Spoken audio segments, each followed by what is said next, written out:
Welcome everybody to Drum Education Live, episode number 48. Today we have Nick Margarite with us today.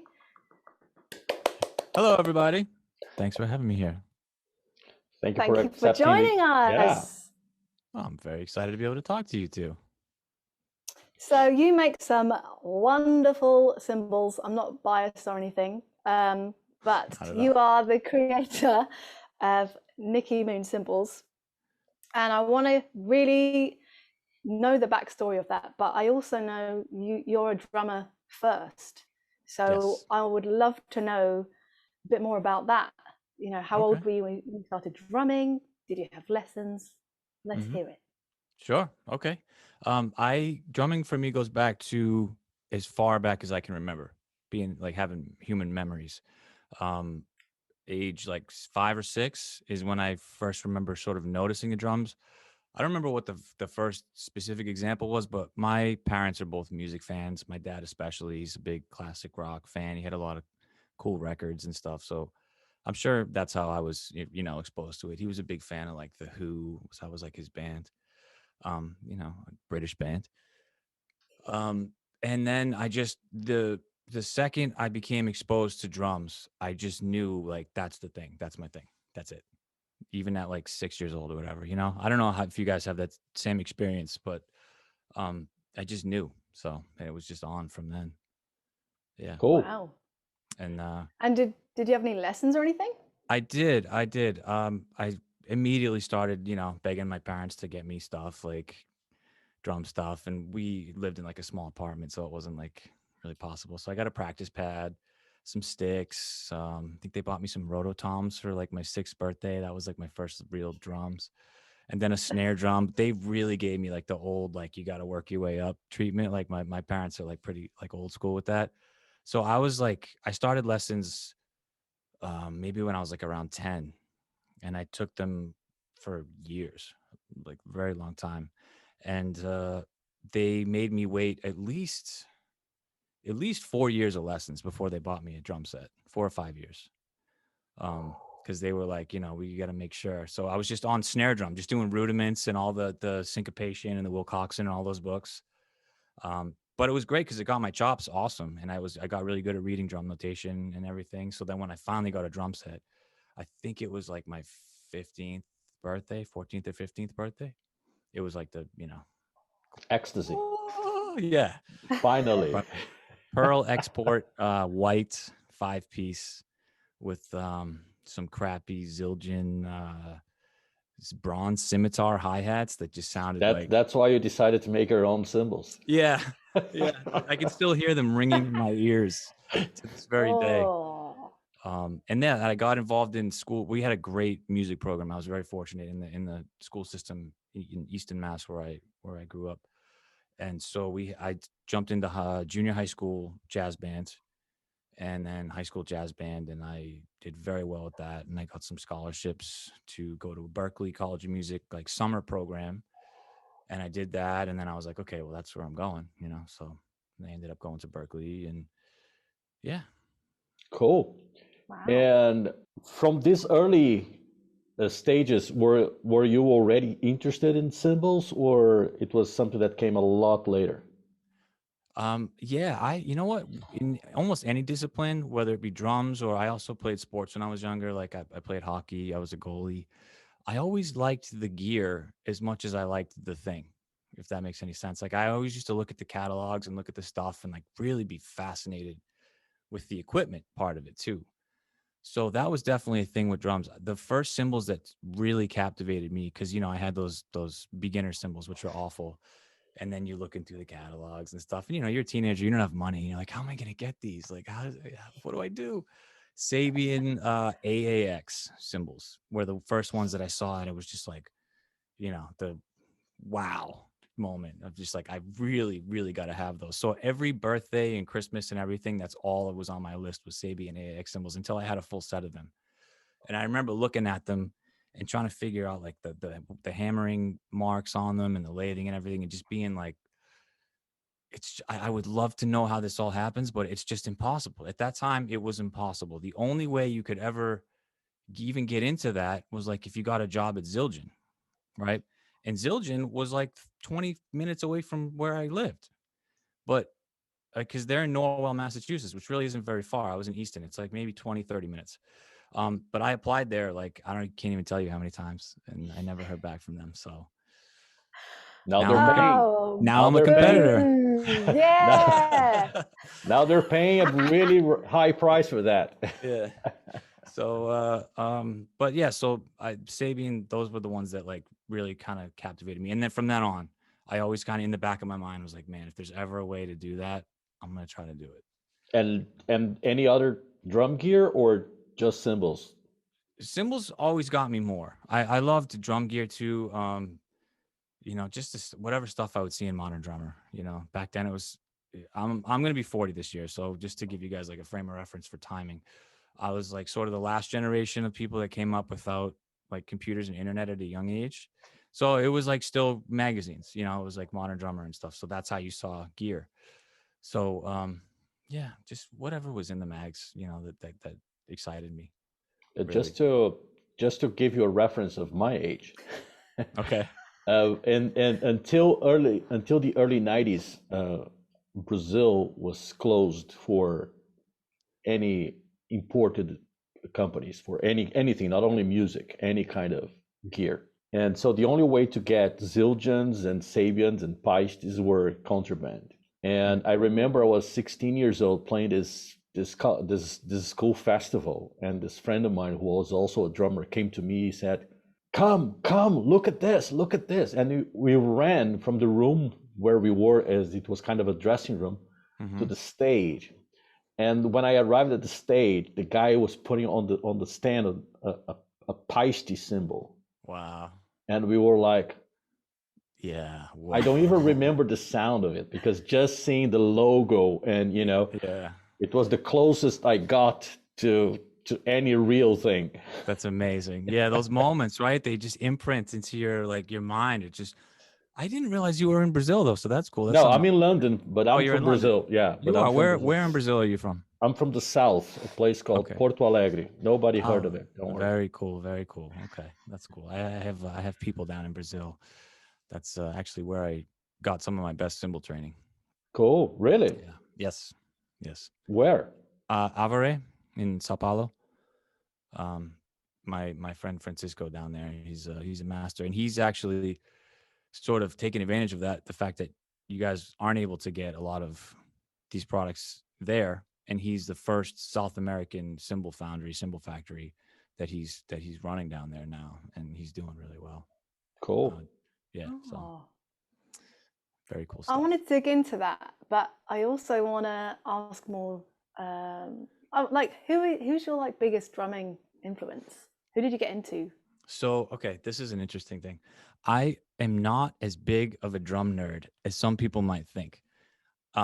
This goes back to like me being super into gear as much as I am into music. Like I've always been into music, but a lot of times like my customers and stuff, they'll reference like these super like avant-garde or like hip people, and they're like, oh, I want like this cymbal from this Coltrane album or whatever. And I'm like, okay, cool. And then I got to go look it up and listen to it. I shouldn't even admit this. But, so I'm not like as much of a drum nerd, so to speak, as like some people. But I'm like a rock guy. Even though I came up playing jazz in school, the reason I played jazz in school wasn't because I was a huge jazz fan. It was because I wanted to play drums in school. Like I hated school. It was so boring.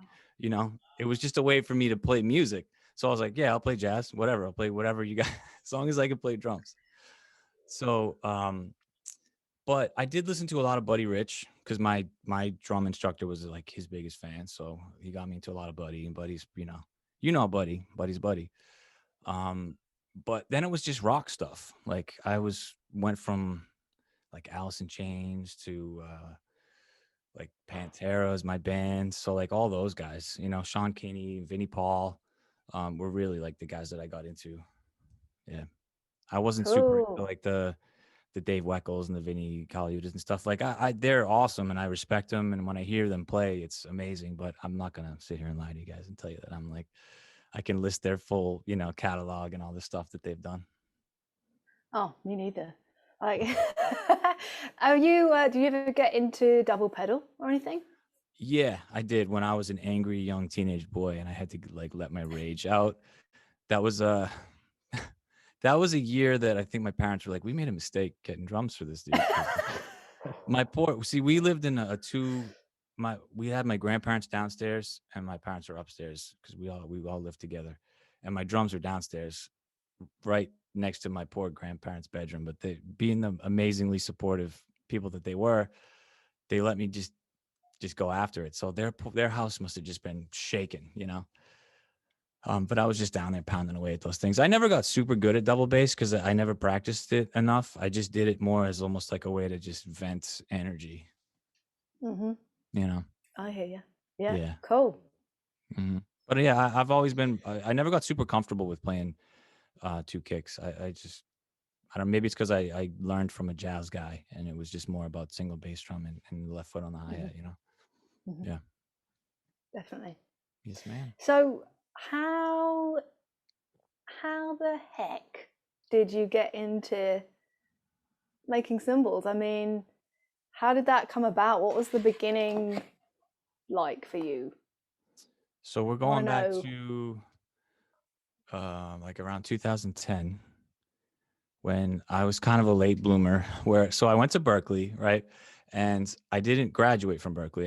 I did what most people do. You stay for a couple of years, you learn a few things, and then you're like, all right, I'm ready to hit the road in the music industry, you know. And then I just went out into the real world and just got my butt kicked, you know, trying to make a living as a musician. And then the real education started. Yeah. And at that time in my life, I was not nearly as focused or mature as I am now, and I was not doing the right things. So I didn't really get what I could have gotten out of Berkeley, you know. But I was young, and you know, so I went out into the world and tried to do the musician thing for many years, and then eventually was like, okay, well, I need to make some kind of money. So then you start working, and I kind of got back into that. So I went back to college like later, like, you know, to get a bachelor's degree. So after all of that, working through college and everything, then, so I was like almost 30 at that point. I got back into drumming because I had to kind of let drums go for, you know, for a period of time. Music altogether, actually. I wasn't in any bands or anything. And then slowly started getting back into drumming. I don't remember what the catalyst was, but I just think it's just a part of me, and it just creeps back into your life, you know? And I started experimenting with drums, like customizing drums and stuff. And I did that for a while. And I realized I like it. I'm good at it, but I don't really have the skill set, the background in woodworking, or the right tools to do this as well as I see a lot of other people doing it. So then I started getting into, let's see what happens when I mess around with the cymbals that I have, you know, and I started destroying them. That's really what it was, just absolute. I took my first official cymbal project was a Sabian B8 Pro 20-inch medium ride that I took and I put on the ground in my porch in my parents' house. And I took a regular hammer that you would drive a nail with, and I hit it and it broke. I was like, okay, well, lesson one. That's not the way to do it. So then that became like an ozone cymbal, because those had just sort of started happening at the time. So I was like, well, I can at least use it as that. So I drilled full of holes, and then I hit it and was like, okay, well, it just still doesn't sound good because it's a ride cymbal. It's too heavy. It doesn't crash. So, and then it was just that. It was just me buying stuff off of eBay and trying to figure out how to not break it quite as bad as I did the first time. I was kind of late to the party with YouTube, the internet in general, but I started to try to figure out, is there any information about cymbal making anywhere? Like, there has to be something, right? And there was one website from this guy named Craig Lauritsen, and he's in Australia, and he's one of the old school, like original independent cymbalsmiths. Really cool guy. I'm friendly with him now, and one of my absolute biggest inspirations. His website he was the first person, single independent guy that he was making cymbals on his own. And I was like, I can't even tell you that moment. It was like I was struck by lightning, just like, I remember looking at the computer screen like, what? How is this even possible? Like, this guy's doing this. Like, he has an anvil. He has all these hammers that he made for himself. And like, somehow he has the bronze to do it. And I dug into his website and I just lived on that thing, lived on it. I've read every page like 1,000 times. And that was the first like useful information that was there for me to try to figure out, oh, I can't just hit the cymbal with a hammer. There needs to be something underneath it, right? I need like an anvil. So yeah, that was, thank you to Craig. Big Wow. thanks. Yeah. I'm fascinated really, because I just think that's amazing. And then you just kind of absorbed all of his stuff. And then how long did it take you to like really go for it and go, okay, I'm going to do this and I'm going to do like have my own company? And how long was that? It was really long. Man, it took so much patience. But from that moment that I saw Craig's website, I was like, I'm doing this. Like at some point in my life, like however long it takes, I don't, if it takes 100 years, I'm going to do this. And I started from that point forward. But I had a string of kind of bad years where I had a place to, at that time I was living in a house where there was a basement. So I had my drums and my stuff down there. I could tinker around. But then I had to move out into an apartment and I had nowhere to work for like 2 or 3 years. And I was just waiting, biding my time, thinking about it, obsessing over it, waiting. Every now and then if I could, I would take like a cymbal out onto the porch and like try to mess around with it a little bit. Then I moved into a house, set up a workshop, got everything good to go, and then ended up having to leave that situation back into an apartment, waiting. So it was like years before I could actually really get going.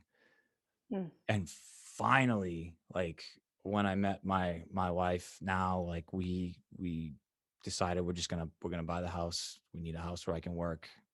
And we got in here. And really when we got into this house is when I like was accelerated from to where you know me now, you know. Okay. Wow. When you started, did you already thought of I'm gonna have my own brand of cymbals, or 100%, yes. okay? That was always the question answered.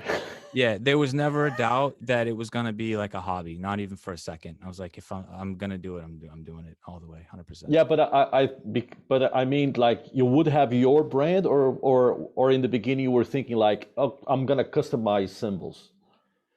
Oh well, no, I always wanted to have my own brand. Yeah, customizing and doing modifications was just a way for me to get into it, because that was the only material that I could ever find to work with, was to just buy an old cymbal and change it.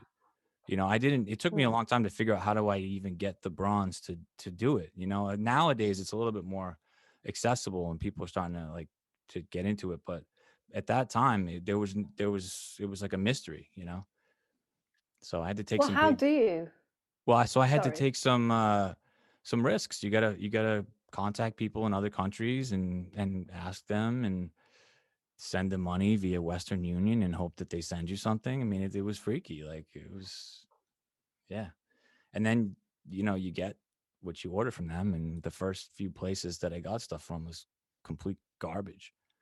So that was a waste. So, I mean, I can't tell you how much money went into just trying to figure out, well, you know, my materials. And then when I got the materials, not fully knowing how to do what I wanted to do with them and destroying them anyways and having to buy more. So really the investment of time and money was like bigger than I think most people really think it is. You know, I think it's definitely easier for folks now because of people like me who have put a lot of stuff on the internet, and now people are kind of learning from me what they can do, and sort of it's accelerating their process by like 4 or 5 times as fast as it took me, you know.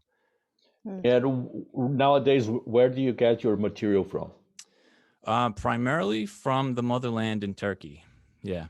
Okay. Although when I visit Francisco in Avaray in Brazil, I will take bronze back from there.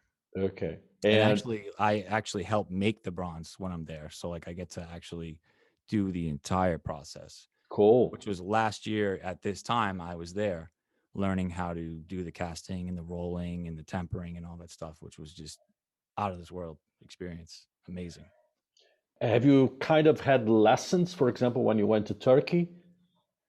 I haven't. I actually haven't. First of all, have you ever been to Turkey? No, I'm going this summer. Oh, I've flown into Turkey to go to Albania to visit my wife's family, well, my family now. but I've never stayed. But I'm going this summer. Actually, we're going. Okay. Yeah, which is I'm really excited. Cool. But do you mean like lessons from like a cymbal master Yeah, over there? Well, that's Francisco. He was the one who gave me like my real master. And how did you come to learn of him? Through my own experimentation and putting my crap on the internet, whatever stuff up on YouTube, and you just got to put yourself out there and whatever. Some people are going to trash you, which certainly happened, and some people are going to think that what you're doing is cool. Francisco is a real sweet human being, and he was very supportive, and he just commented on something that I posted and said, hey, that's really cool, good job, maybe you should try this next time. And I was like, oh, that's really helpful, thank you. And then we just started a conversation, and we ended up getting, changing phone numbers, and we became really close friends just over time. Eventually he was like sending me videos and stuff of how to do certain things, and he was like, it would really just be easier if you just came here. And I was like, yeah, okay, let me go talk to my wife. And she was like, yeah, let's go. So we went. Nice. And at that point I was pretty good at doing modifications and all that stuff, but I still didn't know how to take a blank. And I don't know if a cymbal blank is hang on, I'll show you. It's not a cymbal. It's like horrible disaster. It's like, can you see it? Like there's no shape to it. It's like a potato. It's like a wavy Lay's potato chip. Yeah. So like, how do you make this into the shape, right? That's the real thing. So he taught me that old traditional Turkish shaping method, which goes back to the old K Zildjian factory back in the whatever 1600s and stuff. So I learned all that cool stuff from him, took it home, and then I hit the ground running like super fast. I'm sorry if my like timelines aren't like super. No, don't worry great. about I'm it. like I've had a crazy month. I'm like a little bit. Yeah. Don't even worry. I'm doing my best. I hope I'm coherent right now. No, don't worry. Our timeline isn't great either. So Okay, I'm trying my best. I promise. This might be really dumb, but how? So you've got the blank, the cymbal blank, but how does it get to that? Like I guess I'm so unaware of where that comes from and how that's made and the process there. Oh, like how does the blank happen? Yeah. Okay, so you have to have like a furnace basically that burns at like insanely high temperatures, right? So in the old days, they dug like a pit in the ground, and you have to feed it with air. So you ever see, those bellows? I don't know if you've ever seen like an old blacksmith. They push on that like thing to force air into the fire. Oh yeah. So you would have like a tunnel dug, and they would force air, and they would use coal to get the fire going. And you just literally would take copper, melt it, and then tin, melt it in with the copper. Wait till that's at the right conditions, and then you pour it into a pan. It solidifies into like a hockey puck, basically, a little bit bigger, very heavy, very dense. And then the way that they do it now is you heat it again in an oven because it has to be hot or it'll crack. And you put it through like a rolling mill, like a laminating, giant industrial laminating thing that slowly starts to flatten it out. And you have to pass it through like a bunch of times.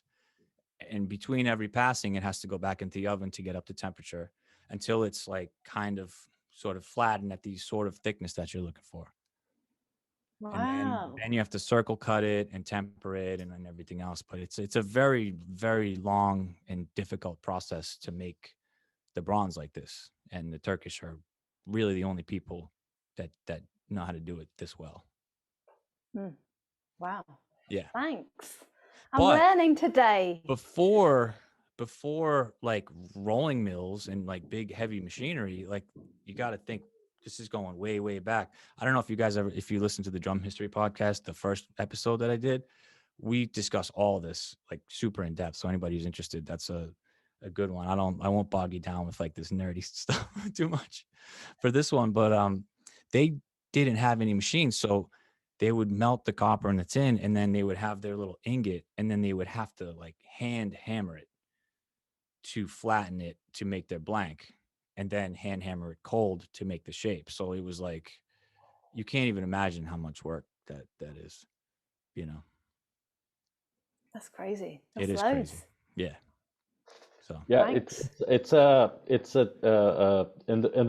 the beginning of the late 90s in Brazil, there were the first cymbal manufacturers that tried, because in the 70s there was a cymbal manufacturer, but it wasn't great to say the least. But then in the 90s, people decided to let's try to make it better. But I remember visiting one of these places, and they had this huge rolls of copper that yes. they would unroll a piece of this sheet and then cut it round, and then Yes. So you're talking about Orion cymbals? Yeah. So that's a completely different method than the Turkish method. They're actually it's a different kind of bronze. That's the same method as like the Swiss German, like Peisti Meinl method. Mm-hmm. So they're using like a type of bronze that is commercially available for other things like gears, bushings, and like other kinds of mechanical parts that are used in lots of industries. And they buy them in rolls, and they cut them, and then they circle cut them, and then they do their way of shaping them is either on a spin forming lathe or with just an industrial press or something. But it's quite a different process than the Turkish. Yeah, I can tell from your description that it's quite different. Yeah. Not that it's better or worse, but generally for more of like an intermediate, budget level product. Yeah. Wow. So You've made some cymbals out of, is it stainless steel? yes. You've done. Mm-hmm. That's pretty cool and crazy. And sounds amazing.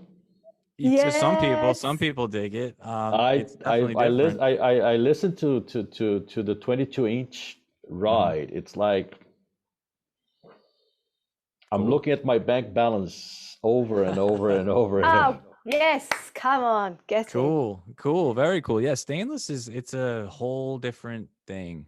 I think there's a cymbal maker in the UK in Bath by the name of Matt Nolan, who's another one of the original guys, and he's a very, very brilliant guy. He doesn't just make cymbals; he makes like pitched pipe organ things and like just all kinds of crazy stuff. Check this dude out; he's nuts. He's the first one I ever saw working with like other weird materials to make cymbals with. Like he had done some stainless steel and some kinds of brass and nickel silver. So that was like where I got the idea. I would love to take credit for it, but I can't. So I got to give it up to Matt Nolan. But the cool thing about stainless steel is it's easier to get, and it's cheaper. So it's a great thing to practice, like learning with, if you want to learn how to the shaping process and hammering and all that stuff. It's a cool material, and it's also very, very resilient. Like you can just pound on stainless steel over and over and over and over and over again, and it won't crack. It'll just keep deforming and bending and stuff. So, but you can get some weird audio out of it. It's very dry and metallic and kind of like digital sounding, Yeah. Oh, Felipe, come on, you must. Yeah, my ninth ride cymbal. Oh, yeah. It's insane. Yeah. What's your favorite though? What's your favorite material? If you for your own personal use, what would that be? It's tough. I really do like the lower tin alloys, like the Peisti, the B8, B10, B12. And when I started making cymbals, I was really interested in trying to work with those almost exclusively to try to figure out, can I make really professional, awesome sounding stuff with that material, which you can do. But over time, I've drifted more and more into the traditional Turkish alloy, and really, it is incredible. It really is just an incredible material. It's like magic. It's got so much potential. There's so much you can do to it. There's so many different ways you can sculpt sound out of it. And it's such a tough material. It can take such a beating and then recover. It just kind of blows my mind. So I guess, yeah, I would have to say the traditional. But I do have like this fantasy dream thing that I'll accomplish at some point to make my own alloy, my own special blend. NickyMoon secret alloy. Well, why not? Now, let me ask you something more in the commercial side of things. Sure. Is it daunting to start a cymbal company when you have, first of all, like the big players in the market, and now with the Turkish invading the market, all this, Turkish and Chinese, and how do you feel about it? How it's like you pretend they don't exist, or Yeah, I mean, you just can't, there's so much competition that it's almost impossible you just got to just stay in your lane and just like, what is your dream? What is your vision? And like, you just hammer that like without any doubt in your mind. That's the way I try to approach it. It's just, what do I want to bring into the market?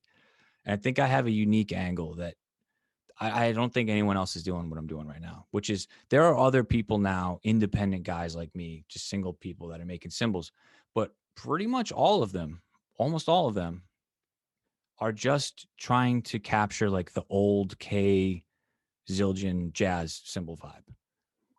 That's all that they do. And that's totally fine. I'm not knocking it, but like, I don't want to just, I never wanted to just do what other people are doing. I never wanted to play in a cover band. Like, I want to do what I want to do. So I am trying to be an independent cymbalsmith, but also have like a company, like a brand, like Sabian or Zildjian or whatever. And I have series and I have models, and it's customizable. So whatever you order, even if it's a model, you can still tell me like, hey, can you tweak it a little bit this way, make it a little bit thinner, make it a little bit brighter, a little bit pingier, and like you can fully get exactly what you want out of it. And I don't know of anybody else that's doing that. cool. Yeah, I Yeah. think it's a great approach, and it goes for everything. You don't, if you want to be a professional drummer, you don't. What's the point of sounding like Dave Weckl? If you're doing cymbals, what's the point of trying to capture the K Zildjian sound? Zildjian's already doing that for a long time, and Right. yeah. Right. Exactly. And certainly you take your influence from it. Like I didn't invent cymbals. Like, they've been around a lot longer than me, but you just try to, how can you put your mark on it? What makes you you, right? And how can you just drive your business with your individuality as much as possible? And that's what I try to do. And I think every musician should I wish every musician would approach music the same way, but it's not the case always. I wanted to. The thing that blew my mind when we started talking is that you were asking me like what sticks I use when you were making my cymbals, and I was just like, you what? Like, no one asks you that ever. Right. So I guess I was just like, wow. And how does that make a difference? It makes a huge difference because my goal is, I have a sound in my head that I love, right? But so anything you get from me is part that, but it's not about me. It's about you. It's about what you want to hear and what you want to play and how you express yourself. So I need to know, like, how's this cymbal going to respond when Kira hits it? So if I'm using a 5A, acorn tip, and you're using a 5B ball tip, like you're going to get a different response out of the cymbal. And now if you want certain sonic characteristics, I'm going to design those based on how the cymbal responds to your stick, not my stick, to try to optimize how it works. So it's just all part of, it's NickyMoon Custom Cymbals. Like the custom is super, Yes. I should put it in bold font, it's about the player. It's not about like just making my model. And I can't drill that point in enough. People always ask me like, oh, what model is good for this or what model is good for that? I'm like, don't worry about that. Just tell me how you want it to sound. Tell me what your vibe is. And then I will pick a platform and I'll customize it and make it what you want, a series or a model is just like it's like a basic set of like guidelines just to kind of, give you a starting point. And then the rest is whatever you want, if that makes sense. Totally.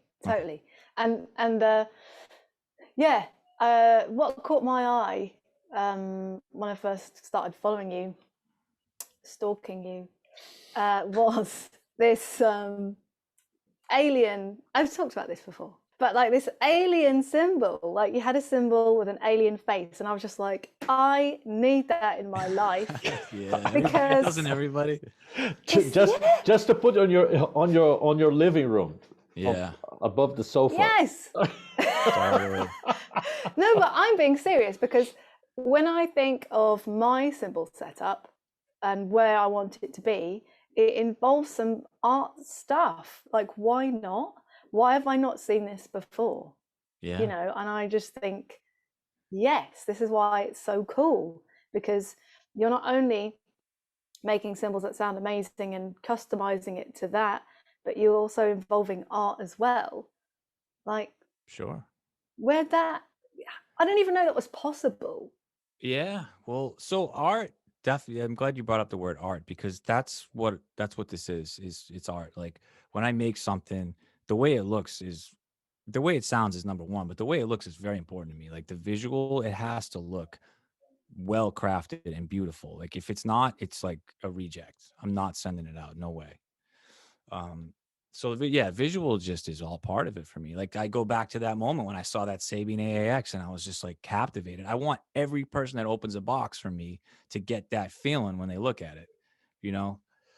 And so, but as far as those specific designs, I had done a clinic with Mike Dawson at this place called Woodland Percussion in Pennsylvania with Guy Jervik from Spinball. So him, Guy, and this company, Woodland Percussion, this dude named Alan Osnott, had been working on these cool things where you would chemically treat a cymbal with like an acid solution to darken it. And then Alan has like a laser, a CNC laser that he uses for other stuff. And they figured out a way that they could combine the two and use a sandblasting machine to make like a two-tone image. So I did this clinic, and I'll be perfectly honest with you. When I got there, I was like jealous. Like I was like kind of butthurt. You know what I mean? I was like, oh man, this is so cool. And I was like, okay, you know, I've like that jealousy's got to go, because that's a useless, ugly feeling. How do I get involved with this? All right. So I started talking to them, and I was like, we got to combine forces. We just have to. And that's really where that came from. I can't take credit for the art portion of it because Alan does that. But him and Guy really came up with that process, and I just sort of use it on my cymbals. But they, you know, Alan's the one who does it. Yeah. Super cool. Yeah.